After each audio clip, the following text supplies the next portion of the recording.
Well, first off, Coach, welcome to Tampa. Thank you. First impressions of Tampa so far, you enjoying it? It's been awesome. I mean, obviously the weather is the first thing that comes to mind. Like, can't beat that piece of it.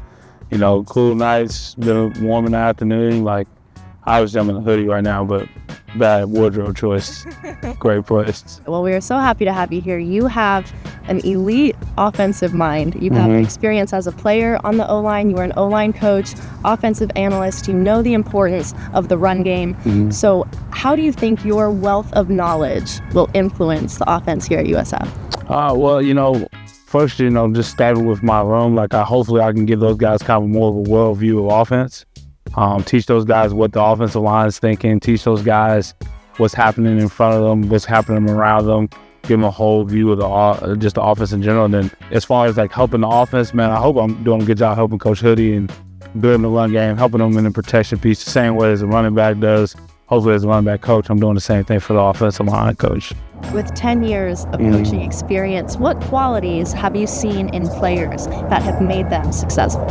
Well, the first thing that kind of comes to mind is just, you know, work ethic. You know, I feel like guys who I've been around who have been really successful, the first thing that comes to mind is just how they worked and how they came to work every day and did everything the right way from that standpoint. And everything kind of falls in line. If you're willing to work, everything kind of lines up with that piece of it.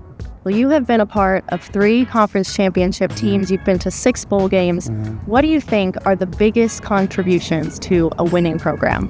The one thing that comes to mind with all 3 of those conference championships was there was a point in the year where they had to overcome adversity in a close game, and maybe in a bad stuff, a game where you're behind when you're not supposed to, you know, being able to fight through that adversity, find a way to go get a win, never kind of separating from each other, being together all together.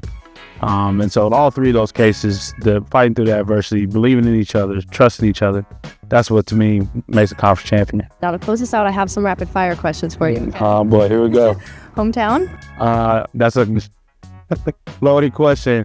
So I grew up in D.C. in the Maryland area. I moved down to Georgia in high school, both of those home. Any pregame rituals or superstitions? Yeah, like I always walk the field. I'm big on that. I used to, when I was a player, I was a little bit more superstitious, making sure I put the left side stuff on first and then the right side. Favorite place you visited because of football? Oh, that's a good question. Man, I'm going to say Tampa because I just moved here and this is awesome. I'm very lucky to be here. If you could have dinner with any pro athlete, past or present, who would it be? That's a good question too. It'd probably be Brian Dawkins. Grew up an Eagles fan, and man, just from what I've heard about him as who he is as a human, the way he carries himself, the work that he puts in, and the way he plays, man, I would love to spend some time with him and just kind of pick his brain. Who would be on your football Mount Rushmore? Dion, like he would be on there.